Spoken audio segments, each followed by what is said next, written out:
በሺዎች ከምታገኝበት ትርፍ በላይ በሚሊየንስ የምታገኝበት ትርፍ ዞር ብትያል። ብዙዎቹ የሚሳሳቱት ጅማሬው ላይ ነው። 100 የተለያዩ ኬኮችን ከማድረግ አንድ ኬክ 100 ጊዜ ማድረግ፣ አንዱም ላይ ሳትሆኚ ተበታትነሽ ትቀሪያለሽ። የብዛት ሰው ናችሁ ወይንስ የጥራት? ፈረንጅ ምን ይላል? አንድ እንቁላልን አንድ ቦታ ከመጣል እንቁላልን 10 ቦታ መጣል መልካም ነው ይላል። ፈረንጅ እንዳለው 10 ቦታ መጣሉ መልካም ሆኖ ሳለ የሚጥሉት ዶሮዎችስ ምን አይነት ናቸው? መቼ ጊዜውን የጠበቀ ጥራቱ ምንድነው የሚለው ነው እንጂ 10 ቦታ መጣል መልካም ነው። ያ ማለት ብዛትም ጥሩ ነው እያልኩ ነው እንደኔ። እስኪ እንዴት አብራሪልን? 10 ቦታ ማለት ሪስክ ትቀንሻለሽ፣ ግን እሱን ከማድረግሽ በፊት አንዷን እንቁላል ማስጣል ስትጀምሪ ከሱ ጋር አብሮ ቢውልድ መደረግ ያለበት ሲስተም አለ። ስራም ከሆነ ምንም ነገር አክቹአሊ ይሄ ነገር ሞር የሚሰራው ስራ ላይ ነው። ሰው ስለ ስራ እናውራ።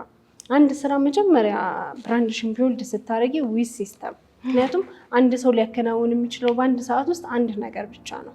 እኔ እዚህ ቦታ ላይ ላደርግ የምችለው አንድ ነገር ነው። ሶ ብዙ ነገር መደረግ ካለበት ሲስተም ነው ቢውልድ ማድረግ ያለብኝ። ለሰዎች ኃላፊነት መስጠት አለብኝ። እኔን የሚተካ ስራውን የሚሰራ ሰው ቢውልድ ካደረግኩኝ እንዴ ያንን 10 ቦታም 20 ቦታም መከፋፈሉ ቀላል ይሆናል። ያ ማድረጉ ግን መልካም ነው። በገቢም ደረጃ ስራውን ከማሳደግ ሪስክ ከመቀነስ ከብዙ ነገር አንፃር መልካም ነው ብዬ አምናለሁ። ኦኬ፣ ይሄን ነገር ለተመልካቾችም ለመግለጽ ያህል ሰው ገና አዲስ ሆኖ አንድን ስራ ለመጀመር ሲያስብ የጥራት ሰው ነው መሆን ያለበት። ለምን ገና መስመር ያልያዘ ነገር ሆኖ 10 ነገር ላይ ኢንቮልቭ ሲያደርግ ፎከስም አይኖረውም፣ ኢንዴፕዝም አያየው እና ለተወሰኑ ጊዜያት ያክል ያቺ ስራ መጀመሪያ ሲጀምራት በራሱ ምንድናት? ለምሳሌ ብዛት ውስጥ ከመግባትሽ በፊት ለምሳሌ አትክልት ቤት የሚሸጡ ሰዎች አሉ። ፍሬሽ ኮርነር ደግሞ አለ። በዛው ልክ በትልቁ ጋፑን አይቶ ኢምፖርትም ያደርጋል። ስጋም ብዙ ነገር ነው የጀመረ። ለምን ቀደምት ሆኖ ብዙ ብራንች ከፍቶ ሊያድግ ቻለ? መጀመሪያ ላይ ምን ሰራ? ምን ጋፕ አለ? ምን ላምጣ የሚለው ላይ ብዙዎቻችን ሮጠን ነው የምንጋጨው። የዝንቧን ታሪክ ታውቂዋለሽ?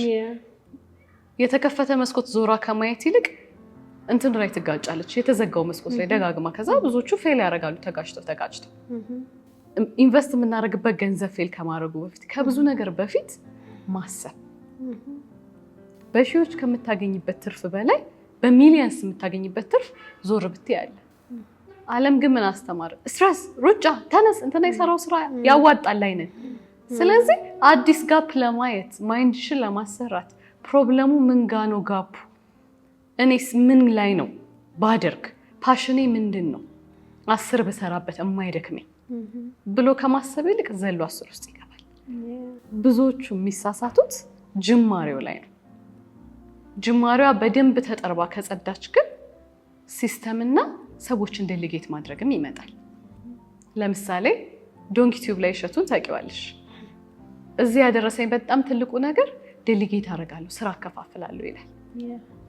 ለትንሿም ነገር ለሹፌር ጀምሮ እኛ ከምንለው አንፃር ሰው አለው። ለምን ያቺ ሰዓቱ ላይ ክሬቲቪቲውን፣ ስራዎቹን፣ ዋና ዋና ነገሩን ያደርጋል። ብዙ አበሾች ግን ሁሉንም ታጥፈን ወይ ለስራ እናከፋፍል፣ ለእንትናም አልከፍልም፣ እኔም አንቺም አይከፈልሽም እና ዋናው ላይ ሁሌ ማተኮር።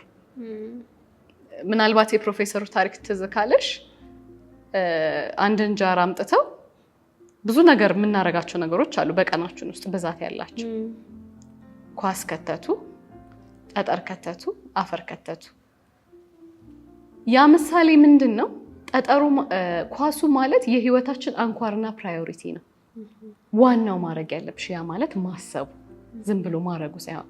አፈሩን ቢያደርግ ኖሮ ለኳሱ መግቢያ ቦታ ያጣ ነበር። አፈሩ ምንድን ነው? ዝም ብሎ ሄዶ እንትና ከፈተ እንትኑን ላርግ ብሎ 10 ቦታ ማድረግ፣ ከዛ መክሰር በስራ አንግር። ህይወትም ላይ እንደዚህ ነው።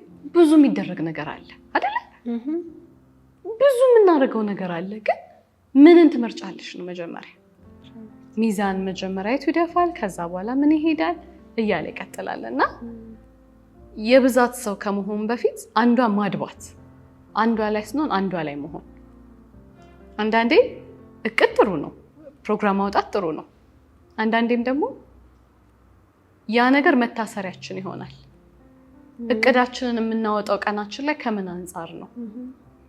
ጠዋት ስንነሳ ፉል ኢነርጂ ኖሮን ነው የምናሳልፈው። ምናልባት ያቺ ጠዋት ላይ ማሰብ የቱል ስራ ታርጌት የምታደርጋቸውን ነገሮች ሂት ለማድረግ ነው መሞከር ያለብሽ። እንሮጥና ወይ መደወል ያለብን ስልክ ሊሆን ይችላል፣ ፔፐር ማቀበር አፈር ነው፣ ቦታ አያጣም። ማታ 11 ሰዓትም ታደርጊዋለሽ ወይ ቲክቶክ ላይ ስክሮል ማድረግ። የደነዘዘ አይምሮ ይዘሽ ክሬቲቭ ለመሆንና ለመስራት ከዛ በኋላ አትችይም። ለምን ኦልሬዲ አፈሩ ቦታ ይዞታል። የብዙዎቻችን ችግር ለሱ ላይ ጀምረን ዋናው የሆነ ሰዓት ላይ ይጠፋል። እንዴት አየሽው በላይፍ ይሄንን አስብ? የሚገርም ነው። ግን እንደዚህ የተሻለ ነገር ለማድረግ ዋናው ከፓሽን ስንነሳ ጥሩ ነው። ምንም ነገር ከመስራት ለዛ ስራ ፓሽን ያለን ፍላጎቱ በጣም እንትኑ ካለ የጥራት ሰው መሆን ቀላል ነው፣ ብዛቱንም ማካሄድ ቀላል ነው። ምክንያቱም ኢነርጂ አናጣም በፍላጎት ማለት ከፍላጎትና ከውስጥ መነሳሳት ስንጀምረው። ለምሳሌ እንዳነሳሽው ዶንኪ ቲዩብ እሸቱ ለዚህ ደረጃ ያደረሰው እሱ ፓሽኑ ነበር፣ ፍላጎቱ ነበር። ይሄ ስራ በቃ መንገዱ ህይወቱ እንደሆነ ያውቅ ነበርና ፍሩትፉል ለመሆን የሱ ዲስፕሊን መሆን እንዳለ ሆኖ ከፓሽኑ መነሳቱ ደግሞ ያናግዞታል። ምናልባት እሱን ሌላ የቢዝነስ ሰው ብታደርጊው በዚህ ልክ ላይሆን ይችል ነበረ። ቦታው ላይ ግጥም ሲል ግን ፍለው የሚያደርግ ደስ የሚል ይሆን። አንዳንድ ሰዎች አሉ ጸሐፊ መሆን ኖሮባቸው ንግድ ውስጥ ገብተው ፌል እያደረጉ እስካሁን ያሉ። ለምን ሰው በንግድ ልክ ነው ብለው ማለት ዓለም የምትሄድበት ንግድ ላይ ብገባ ጥሩ ነው ብለው። አንዳንድ ደግሞ ሰዓት የላሰ ነጋዴ ጎበዝ ሆኖ የሆነ ሰርቪስ ላይ እሱን እያገለገለ በፍራቻ ቀርቷል። ስለዚህ ድራይቫችን በራሱ ፈጣሪ የሰጠን መክሊት ለሁሉም ሰው ይለያያል። በደንብ ለሁሉም ሰው ብትደክሚበት ፓሽንሽ ከሆነ አይደክምሽም። እና ሀሳቡን ወደዛ ገባን ብዙ መሰለኝ። አንዳንዴ በጥራት መስራት መጀመሪያ በጣም መልካም ነው። ለምን እዛ ውስጥ ራሱ ብዙ የሚደረግ ነገር አለ፣ ኢንዴፕስ ስትገቢበት ማለት ነው። 10ሩን ከመነካካት ይልቅ አንዷን በ10 አይነት ሁኔታ መስራት፣ ያም ነገር በትልቁ ያድጋል። ግን እዚህ ጋም ድስት ጥደሽ እዚህ ጋም ድስት ጥደሽ እዚህ ጋም ድስት ጥደሽ ኩክ ተደርገው በትክክል ካልተከደኑ ምን ያህል ጥሩ ይሆናል። ግን ድስት ጥደሽ ላልሽው እንታየ ያንን ድስት ለሁሉም የሚያማስለው ካደረግሽለት ግን ቆንጆ ይሆናል። አሁን ምን አልሽ? ለምሳሌ አሁን ድግስ የሚሰሩ ኬትሪንግ ላይ ምን ሲስተም ያበጃሉ? ፖርሽን ይሄን ያህል ወጥ ሲሰራ ለዚህ ይሄን ያህል ሽንኩርት፣ ይሄን ያህል ዘይት፣ ይሄን ያህል ቅቤ። ቴስቷም አትቀየርም። አንድ ቤት የለመድሻት ነገር ምንድነው? ዋናው ስማርት እና ማሰብ። በቃ ፕራዮሪቲያችን ሁሌ ማሰብ ነው። ግን እንስሳት አሁን ይሄ ካፓሲቲ አልተሰጣቸውም። ሰው ግን ያላወቀው ትልቅ ነገር ተሸክመን ነው የምንዞረው። ባለማሰባችን ምክንያት ነው የቱን ከየቱ ማበላለጥ እንዳለብን እንትን ብለን ወደኋላ እየቀረን ያለን። ፕራዮሪቲ መስጠት ስላለብን ነገር ፕራዮሪቲ መስጠት፣ ሲስተም መገንባት ላይ ትኩረት ማድረግ፣ ከዛ በኋላ ግን ወደ ብዛቱ መሄድ እስጎድ ቆንጆ ነገር ነው። ስለ ፎከስ እዚህ ላይ ምን ብለሽ ታስቢያለሽ? የጥራት ሰው ስለመሆንና ስለ ፎከስ ትኩረት።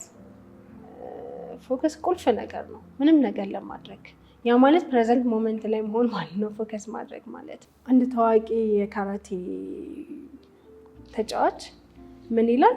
100 የተለያዩ ኪኮችን ከማድረግ አንድ ኪክ 100 ጊዜ ማድረግ ማለት በተለያየ እሱ ይበልጥ ውጤታማ እንድንሆን ያደርገናል ይላል። ምክንያቱም 100 የተለያየ ነገር ስታደርጊ ፎከስሽ ይበታተናል። ነገሮችን ማድረግ አንድ ነገር ላይ ሁሉንም ሳታውቂያቸው አንዱም ላይ ሳትሆኚ ተበታትነሽ ትቀሪያለሽ።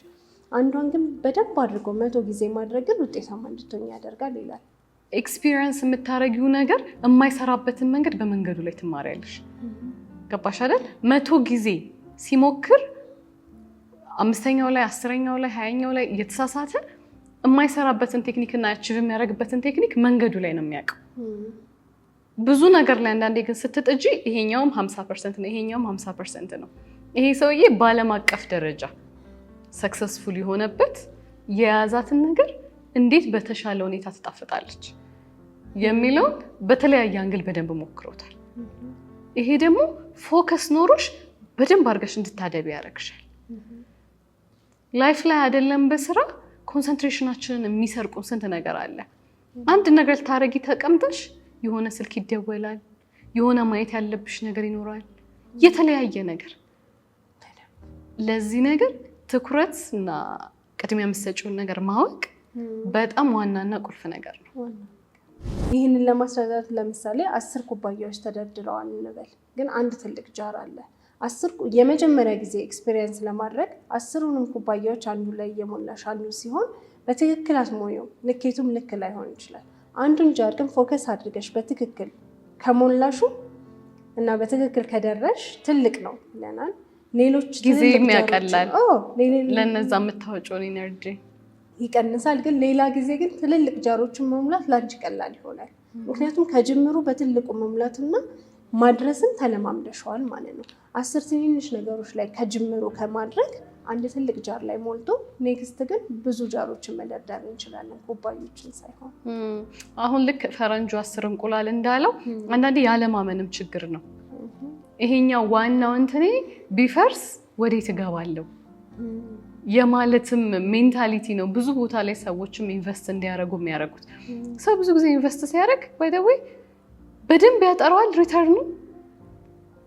አንዳንዱ ምናልባት የሆነ ሚሊዮን ብር ኢንቨስት አድርጎ 100,000 ያገኝበታል። አንዳንዱ 500,000፣ አንዳንዱ ደብል አድርጎ 2-3 ሚሊዮን ያገኝበታል። ዩሲ ግን ያ ሰው ጀስት 10ሩንም ለመሙላት ሲል ከራሱም አልሆነም፣ ስትረስ ውስጥም ገብቷል። ፋይናንሱም በኢንፍሌሽን ምክንያትም ፌል ሊያደርግበት ይችላል ያ ነገር እና የእምነት ማጣትም ጉዳይ ነው። ሪስክ ለመውሰድም የመፍራት ጉዳይ ነው።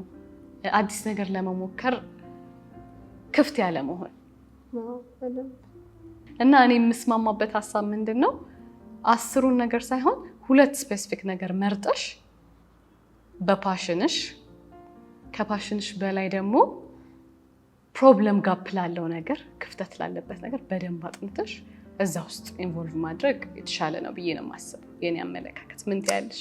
እሱም ሜተር ሆኖ ሳለ እንደኔ ደግሞ 10 ማድረግ እቅዱ ካለኝ መጀመሪያ አንዱን በደንብ አድምቼ ሲስተም ቢውልድ አድርጌ የሚሆንበትን እኔ የማይፈልግበትን ነገር ካደረግኩ በኋላ ሌላውን ማድረግ ቀላል ስለሚሆንልኝ 10 አድርጎ ደብል ማድረጉ ክፋት አለው አልልም። ግን መጀመሪያ ግን ከጀምሮ አንዱን ግን በደንብ አድርጎ አድምቶ ማድረግ፣ ሲስተም ቢውልድ ማድረግ፣ የሚያስፈልገውን ነገር ጊዜ፣ ቦታ፣ ሁኔታ፣ ገንዘብ፣ ሰዎች ስክትክት አድርጎ ሌላውን ማድረግ ቀላል። እናንተስ ተመልካቾቻችን የብዛት ሰው ናችሁ የጥራት የቱንስ መያዛችሁ ለህይወታችሁ የተሻለ ጥቅም ሰጣችሁ? እስቲ ሀሳባችሁ ለሌሎችም እንዲጠቅም ኮመንት ላይ ጻፉልን።